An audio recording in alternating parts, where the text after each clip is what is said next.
My name is Robert, but for 40 years everyone just called me Mr. Callahan, or Bob. I'm 70 years old. For the better part of my life, I was a high school principal. My days were a symphony of controlled chaos. The ringing of bells, the chatter of 1,000 teenagers in the hallways, the urgent knock on my office door. My job was to be the calm center of that storm. I was a mentor, a disciplinarian, a counselor, and on a good day, an inspiration. I loved it.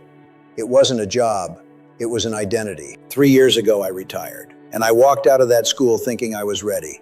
I had a pension, I had my health, and I had my wife, Ruth. I thought retirement would be like a permanent summer vacation. What I didn't know was that I was about to get an education more profound and more difficult than any I had ever given. I was about to learn that retirement isn't a long vacation. It's a curriculum with 5 core subjects that no one ever tells you about.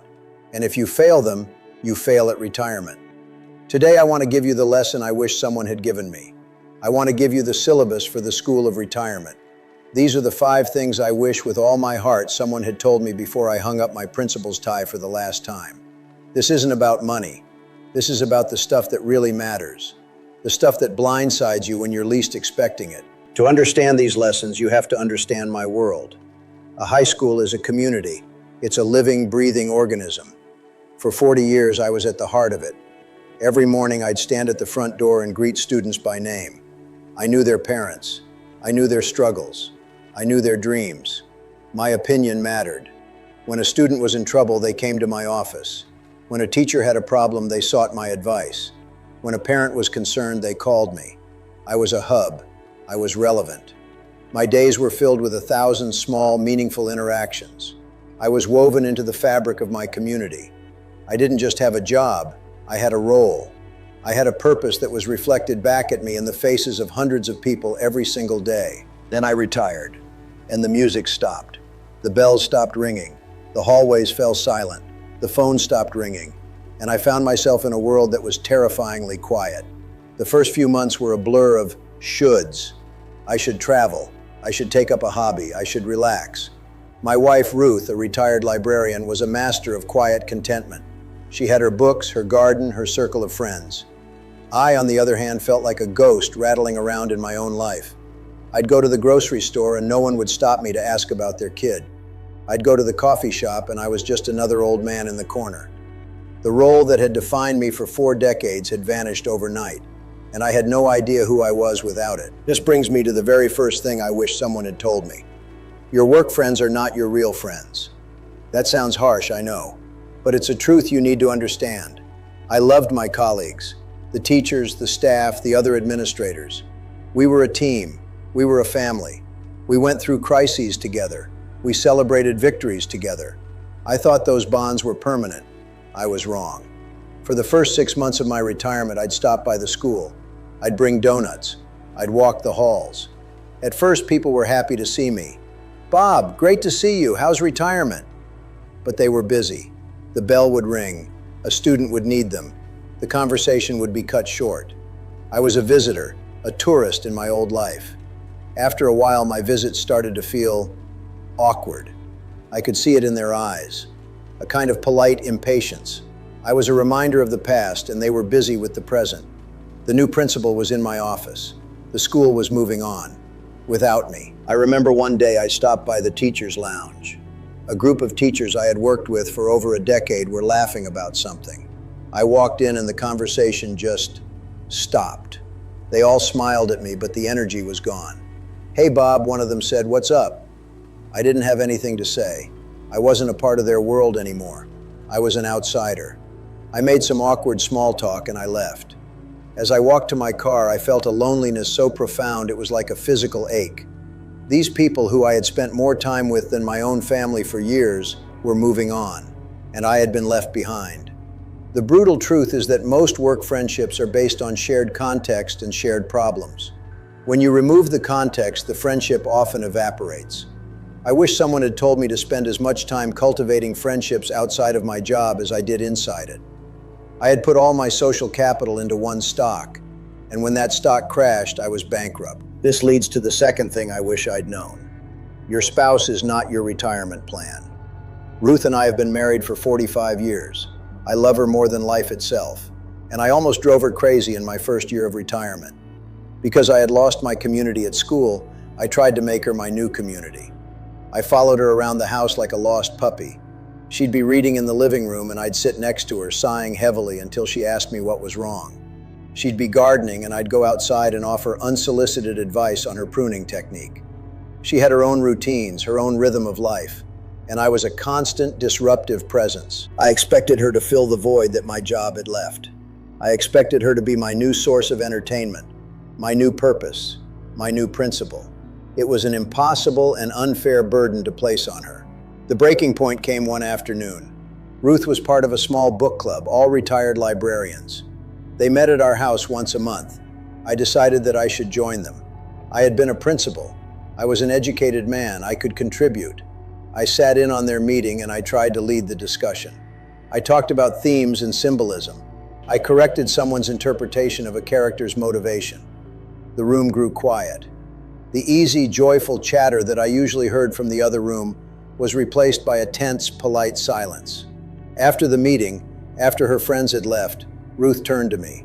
She wasn't angry. She just looked sad. "Bob," she said, her voice gentle, "I love you, but that is my thing. It's my space, and you took it over. You need to find your own thing. You can't just have mine." She was right. I had no life of my own, so I was trying to absorb hers. I was like a black hole of neediness.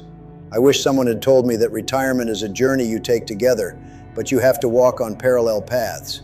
You need to have your own friends, your own interests, your own life. Your marriage is a partnership, not a merger. You have to remain two whole people, not two halves of a whole.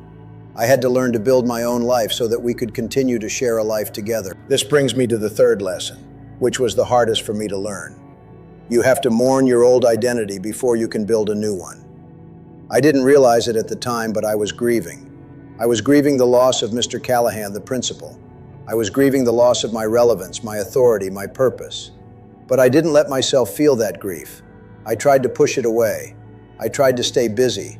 I tried to pretend that I was happy to be retired.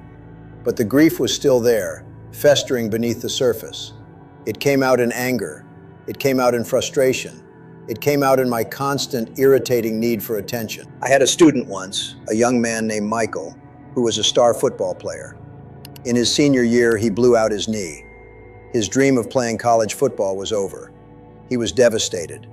He became angry, sullen. His grades dropped. I spent hours with him in my office. I didn't try to cheer him up. I didn't tell him to get over it. I just let him be angry. I let him be sad. I let him mourn the future he had lost. I told him, "It's okay to be sad, Michael. You've lost something important. You have to let yourself feel that before you can figure out what's next." Eventually, he did. He grieved, and then he started to heal. He found a new passion in coaching. He became a great coach. I was great at giving that advice. I was terrible at taking it. I never gave myself permission to mourn the loss of Principal Callahan. I just tried to bury him, and the ghost of him haunted my retirement. The breakthrough came when I finally admitted to Ruth how I was feeling. I told her that I felt useless, that I felt like a ghost, that I missed being Mr. Callahan, and I cried. For the first time since I retired, I let myself feel the full weight of my loss. And Ruth didn't try to fix it. She just held my hand and said, "I know, Bob, I know. It's okay to miss him. He was a good man." In that moment, by finally acknowledging the grief, I started to let him go. I wish someone had told me that retirement is a form of death, the death of an identity. And like any death, it must be mourned before you can truly move on. This leads to the fourth lesson. Your new purpose will not be a lightning bolt. It will be a sunrise. I was waiting for a new passion to strike me. I was waiting for a new calling. I thought I would wake up one day and just know what I was supposed to do next. It doesn't work like that. A new purpose isn't found, it's built, slowly, brick by brick. And it's often built out of the rubble of your old life. After I started to let go of being Principal Callahan, I started to think about what I had actually loved about that job. It wasn't the authority. It wasn't the title. It was the mentoring. It was helping a young person find their way. It was the one-on-one conversations in my office. That was the part I missed. So I started to look for ways to do that without the office. I started small. My grandson, a high school sophomore, was struggling with history. I offered to help him. We started meeting once a week at the library. I didn't just drill him on dates and facts. I tried to make history come alive for him. I told him the stories behind the events. I connected it to his own life. And I saw a spark in his eyes. He got an A on his next test. But more than that, he started to love history. That felt good. It felt purposeful. Then a teacher at my old high school called me. She was running a program for at-risk freshmen. She asked if I would be willing to come in once a week and mentor a few of the students. I said yes. I was nervous. I wasn't Principal Callahan anymore, I was just Bob. But I went. And I sat down with a young man who was on the verge of dropping out. And I just listened to him. I didn't lecture him, I didn't threaten him. I just listened. And then I told him a story about a student I had known years ago who had been in the same situation and who had turned his life around. I was just being a teacher again, a mentor, and it felt right. It wasn't a lightning bolt. It was a small, warm glow. It was a sunrise. I wish someone had told me not to wait for a new passion to find me. I wish they had told me to look at the ashes of my old life, to find the embers that still glowed, and to gently blow on them.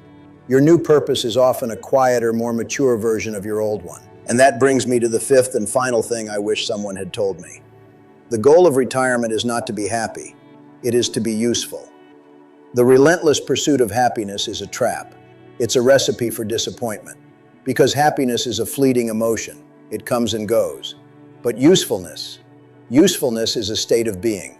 It's a foundation. When you are useful to someone else, you have a reason to get out of bed in the morning. You have a place in the world. The paradox is that when you focus on being useful, happiness often shows up as a byproduct. My happiest moments in retirement are not on a beach. They are not on a golf course.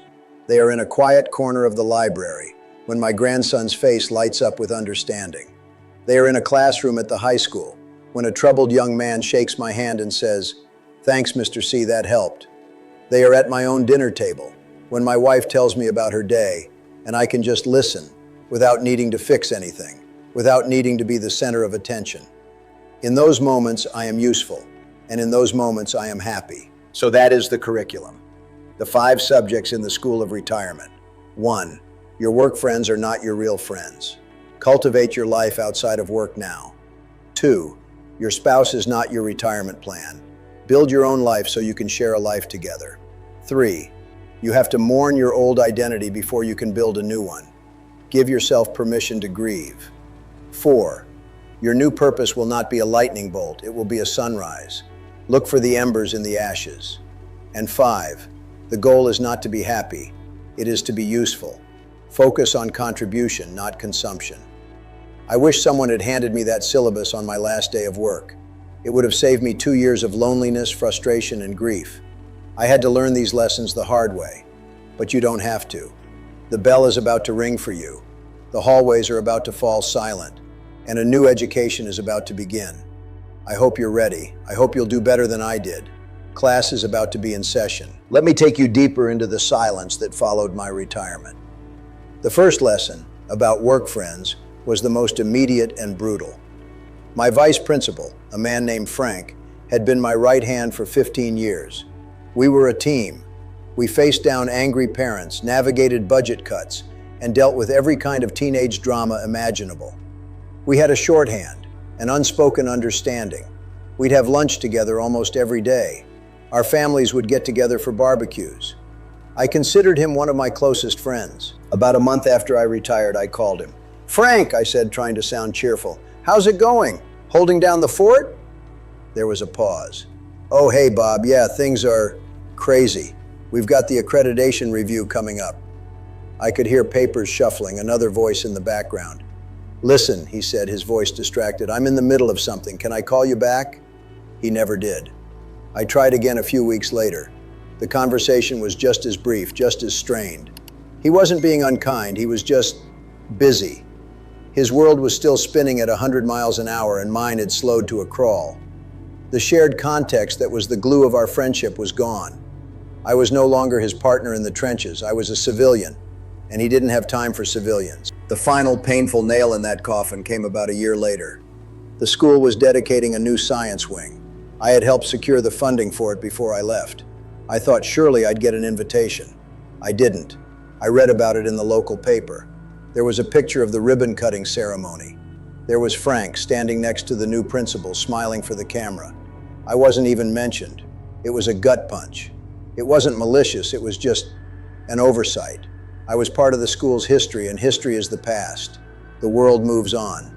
I wish someone had told me to prepare for that, to understand that the institution you served for 40 years will forget you with a speed that is both necessary and heartbreaking. And the second lesson, about my marriage.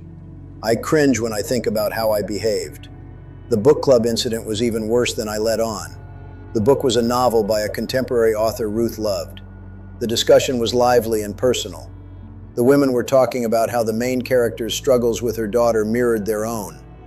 It was a conversation about life, with the book as a starting point. I saw it as an academic exercise.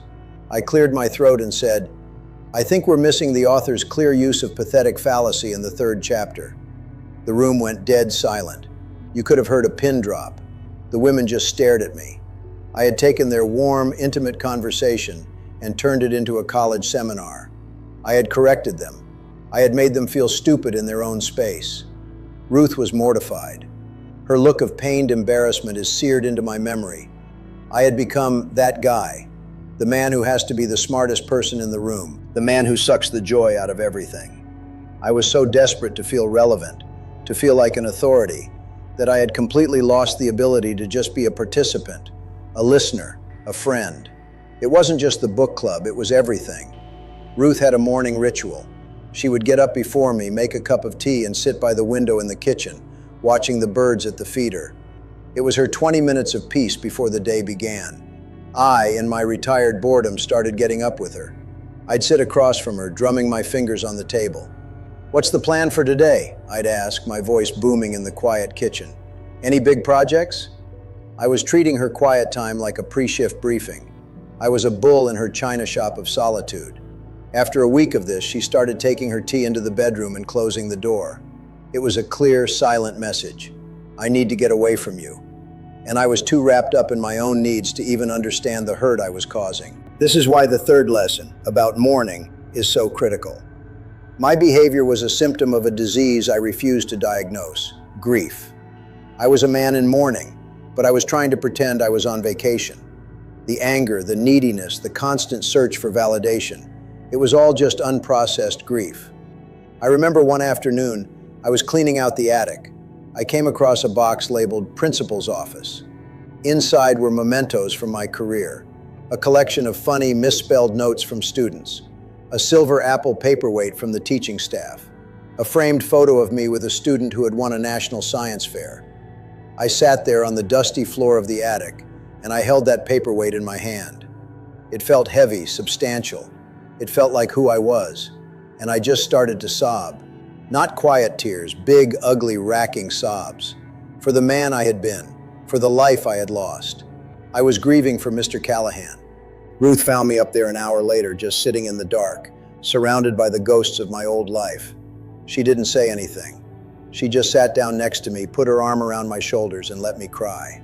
That was the day I started to heal, because that was the day I finally admitted I was wounded. And that healing process is what led me to the fourth lesson, about purpose being a sunrise. It wasn't just the mentoring. It was about rediscovering the core of who I was, underneath the title. I had always been a storyteller. As a principal, I used stories in assemblies, in meetings, in one-on-one conversations. It was how I taught. It was how I connected. I had lost my audience, so I had to find a new one. I started volunteering at the local elementary school, in a first-grade classroom. I wasn't a mentor there. I was just Mr. Bob, the story reader. Once a week, I would come in and read to the kids. I would do the voices. I would make the sound effects. I would hold the book up and show them the pictures. To see their faces, their wide-eyed wonder, it was like a balm on my soul. I wasn't in charge. I wasn't the authority. I was just the guy who did a really good impression of the big bad wolf. It was a small thing, a simple thing, but it was profoundly useful. It was an ember from my old life, glowing in a new and unexpected way. I started to collect these embers. The mentoring at the high school, the story time at the elementary school, the history tutoring with my grandson. None of them were a full-time job. None of them came with a title. But together they started to form a new identity. I was no longer Principal Callahan. I was a mentor, a tutor, a storyteller. I was a constellation of small, useful roles. And that constellation was starting to look like a life. This is the heart of the final lesson. Usefulness over happiness. Our culture sells us a fantasy of retirement, the fantasy of the permanent vacation, the cruise ship, the golf course, the white sand beach. And don't get me wrong, those things are nice. Ruth and I took a cruise to Alaska in my second year of retirement. It was beautiful. We saw glaciers and whales. But by the fifth day, I was bored out of my mind. I found myself reorganizing the books in the ship's library. I was trying to find a way to be useful, even on vacation. The trip was a pleasant distraction, but it didn't feed my soul. Reading to a group of 6-year-olds feeds my soul. Helping a teenager see their own potential feeds my soul. Seeing the light of understanding in my grandson's eyes feeds my soul. Because in those moments, I am giving something of myself to the world. I am contributing. The cruise was about consumption. The mentoring is about contribution. And contribution, I have learned, is the only lasting source of contentment. So if you are standing on the precipice of retirement, as I was 3 years ago, do not just look at the financial statements. Look at your life. Look at your friendships. Are they all tied to your job? If so, start diversifying your social portfolio now. Look at your marriage. Are you and your spouse two whole people, or have you become enmeshed? Start practicing a little healthy separation now. Look at your identity. Who are you without your title? Start mourning the loss of that person now, so you can be ready to meet the new one. Look for your purpose. Don't wait for a lightning bolt. Look for the embers. What do you love to do? What are you good at? How can you use that in a new, quieter way? And finally, change your goal. Don't aim for happiness. Aim for usefulness. Aim to contribute, not just to consume. Your retirement is not an ending. It is a new and challenging curriculum. It is your final and most important education. I failed most of my early exams, but I'm learning. I'm finally learning. And I hope, with all my heart, that you will too. The most surprising part of this journey has been the redefinition of success. For 40 years, success was measurable. It was graduation rates, test scores, college acceptance letters, state championships. It was a number on a report. I could prove my worth. In retirement, the metrics are different. They are intangible. They are unquantifiable. How do you measure the impact of a story on a child's imagination? How do you quantify the feeling of hope you see in a troubled teenager's eyes? How do you chart the quiet strengthening of a 45-year marriage? You can't. And that is terrifying for a man who lived his life by the numbers. I had to learn to let go of the need for external validation. I had to learn to find satisfaction in the work itself, not in the applause that followed. My new definition of success is this. Did I leave the world a slightly better place today than it was yesterday? Did I ease someone's burden? Did I spark someone's curiosity? Did I make someone feel seen? Most days the answer is a quiet yes, and that has to be enough. It is enough. The work is quieter now, the audience is smaller, but the meaning is deeper, and for that I am profoundly grateful. This is the great unspoken truth of retirement. You are not retiring from work, you are retiring from an identity, and if you don't have another one ready to step in, the void can consume you.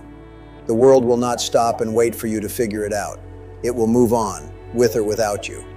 The choice is whether you will become a ghost in the hallways of your own life, or whether you will find a new classroom, a new audience, a new way to be useful. The curriculum is waiting. The lesson is yours to learn.